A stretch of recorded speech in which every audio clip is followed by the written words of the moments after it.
Today we are going to take up the second chapter, that is the classification of elements. Here elements are classified. Elements in the sense atoms.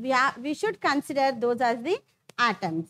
Here these elements, why we are classifying, why we are going to study this particular chapter in the sense to make these elements into a form. What form? That is the physical and chemical properties form.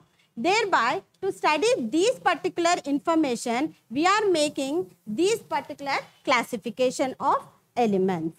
How these are classified? The many scientists have classified these elements on the basis of different forms. But now we are going to study the modern periodic table or the modern periodic classification. It is also called as the Moseley's periodic table. Why? Because he is a scientist who had classified this particular one. This modern periodic table or the Moseley's periodic table is mainly based on the atomic number and the electronic configuration. How he has classified? He has classified this into the physical and chemical properties are the periodic functions of their atomic number or electronic configuration. What do you mean by that? Periodic function means in a particular orderly manner they have been placed. Based on this atomic number, at an increasing order of their atomic number, they have classified this particular chapter. When we consider this particular classification, here it is mainly depends upon the atomic number. First we should know what is an atomic number. Here atomic number in the sense that is the fundamental particles present in an atom, that is the electrons or protons, the number of electrons or protons in an atom. Thereby that particular number of electrons and protons will be the common form and they won't be changing in that particular atom. Thereby he has taken this particular explanation mainly based on the atomic number. Hence it is called as the periodicity. Periodicity in the sense the physical and chemical properties are the periodic functions of their atomic number or electronic configuration also we can consider. How he has classified? Mainly it has been classified based on its properties.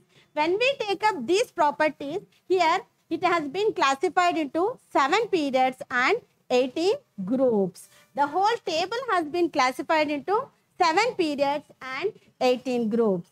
In this particular periods, that is all the periodic element, that is the vertical column, whatever the elements are there, they will be having the same properties. In the same way, the 18 groups, whatever is there, in the same way, they will be from top to bottom, there is an increasing in their properties or the decreasing the properties. What are the properties? It may be the atomic radii, it may be the ionization potential, electronegativity or the electron affinity. They are going to change in this particular orderly manner. Hence, it is called as the periodicity or periodic property. Based on this only, they have classified this particular classification of elements into different forms. When we consider the elements of classified on their properties, when we take up the properties, the whole periodic table, whatever is there, has been classified into 4 types. They are inert gases, representative elements, transitional elements, and inert transitional elements.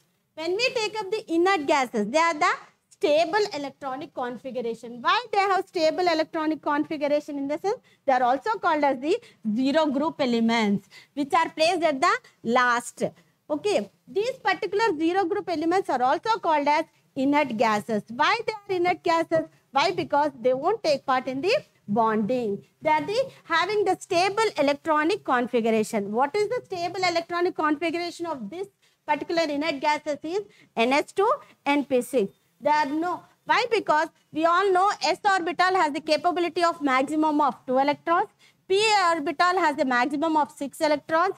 D orbital has the maximum of 10 electrons. And F orbital of 14. Thereby, the general electronic configuration of inert gases is NH2, NP6. Thereby, they are called as the inert gases or noble gases. And next comes the representative elements. Here the outermost orbit is incompletely filled. Thereby, they are going to take up in the bonding. Hence, these are called as the representative elements. In this particular form, the s orbital and also the p orbital is possibility of occupying this particular position. And next comes the transition elements. The transition elements is called as the D block elements. Why these are called as the transition? In the sense, transfer of character from H to P block. Hence, these are called as the transition elements. Here also, they are forming the bonding. Next comes the inner transition elements. These inner transition elements are also called as the radioactive elements. They are placed separately from the periodic elements.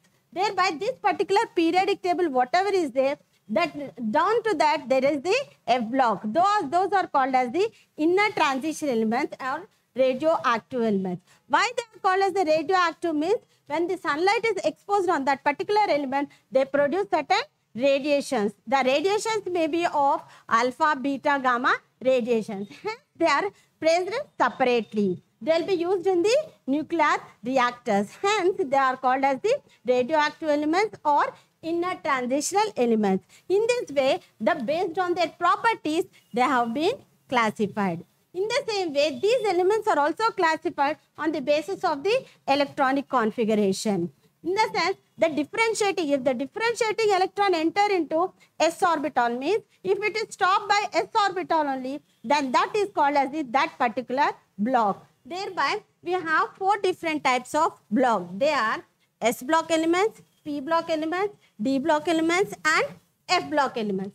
Here, these are called as the orbitals. Orbitals in the sense, whatever the atom is there, in that particular orbit, this is an orbit, there are different types of orbitals in that particular element. Thereby, there are 4 different types of orbitals. S orbital, P orbital, D orbital and F orbital. If the differentiating electron means the outermost orbit, if it stops by S, then it is called as an S block elements. It may be of 2 electrons, thereby 1 or 2 electrons.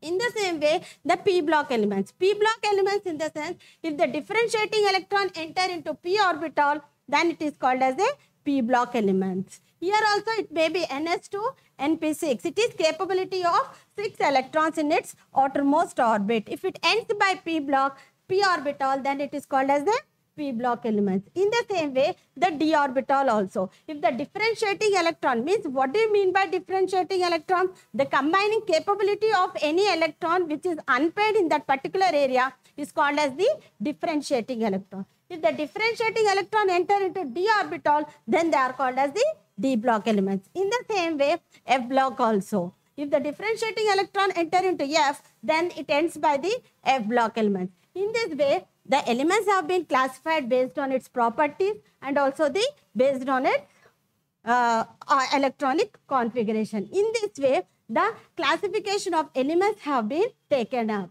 Based on the properties, again we are going to discuss how the trends of the atomic radii or that particular ionization potential and electron affinity and electronegativity, how it is going to change in a particular period and groups in the later study. Thank you.